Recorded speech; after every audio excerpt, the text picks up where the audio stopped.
রাইয়ের নতুন জীবন ফিরিয়ে দেওয়া মাত্রই এবার ভয়াবহ এক রূপ নিল রাই। হ্যাঁ বন্ধুরা, ভিডিওতে লাইক দিয়ে দেখতে থাকুন। স্বেচ্ছাসেবকরা যখন রাইয়ের সেবা যত্ন করে অবশেষে রাইকে সেন্সে ফিরিয়ে আনতে পারে, ঠিক সেই সময় রাইয়ের সেন্স ফিরে আসা মাত্রই স্বেচ্ছাসেবকরা রাইকে বলতে থাকে যে মা, এখন তোমার কেমন লাগছে বলো তো? তুমি একটু হলেও সুস্থ ফিল করছো তো? আসলে তোমাকে যে কন্ডিশনে ফেলে রেখে গেছিলো কিছু মানুষ, তারপরে সেখান থেকে তোমাকে তুলে নিয়ে এসে আমরা যথাসাধ্য পরিমাণে আমাদের সাধ্যমাফিক চেষ্টা করেছি তোমাকে সুস্থ করে তোলার। তারপরে যে তুমি এখনো পর্যন্ত বেঁচে আছো, সেটাই ঠাকুরের আসলে কৃপা ছাড়া আর কোনো কিছুই না। আমরা তো ভেবেছিলাম যে হয়তো তোমাকে বাঁচাতে পারবো না, কিন্তু যখন কিনা দেখেছি যে না, তোমাকে নিথর দেহ হিসেবে আমরা দেখতে পেলেও তোমার পালস চলছে, তারপরেই আমরা তোমাকে সেখান থেকে তুলে নিয়ে আসি। তখন রাই বলতে থাকে যে সত্যি আপনারা আমাদের জীবনে যদি এরকম করে দেবদূত হয়ে না আসতেন, তাহলে হয়তো বা আমি নতুন জীবন ফিরে পেতাম না। আর একবার যখন আমি আমার নতুন জীবন ফিরে পেয়েছি, তাহলে আমার সেই ভয়াবহ রাতের যে বর্ণনাগুলো আছে সেটা তো অবশ্যই আপনাদেরকে বলতেই হয়, না বললেই তো নয়, তাই না?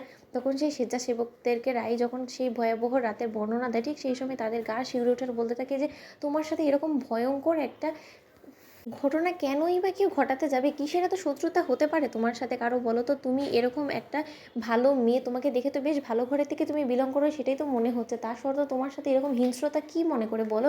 কী এমন ওদের চাহিদা ছিল যেটা কিনা তুমি ওদেরকে এখনো পর্যন্ত দাওনি? তার জন্য তারা এতটা হিংস্র হয়ে উঠলো তোমার উপরে, যে এরকম বেধড়ক মারধর করে তোমাকে এরকম করে ঘন জঙ্গলে বাঘের মুখে ফেলে রেখে গেল। তখন রাই বলতে থাকে যে সেটা যদি আমি বলি না, তাহলে হয়তো আপনারা বিশ্বাস করবেন না, কিন্তু তার সত্ত্বেও আজকে আমি বলতে বাধ্য।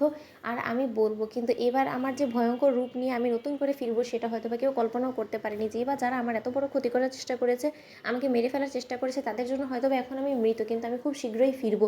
আর যখন আমি ফিরবো, তখন আমার যে রূপ নিয়ে আমি ফিরবো, সেটা কোনোদিনও কেউ আমাকে চিনতেও যাতে না পারে, সেই ব্যবস্থা নিয়েই আমি ফিরবো। অন্যদিকে রাই বলতে থাকে যে তার বদলে আপনারা আমাকে একটা ছোট্ট কাজ করে দিবেন। আপনারা লোকের কাছে এমনভাবে বলবেন যে আমি আপনাদের মেয়ে, আর আমি এতদিন ধরে বাইরে ছিলাম, আর এখানে ফিরে আসা মাত্রই আমি আমার স্মৃতি হারিয়ে ফেলেছি। এবার নতুন করে আমি আমার স্মৃতি হারিয়ে ফেলার অভিনয় করে সেই অপরাধীগুলোর শাস্তির ব্যবস্থা করব।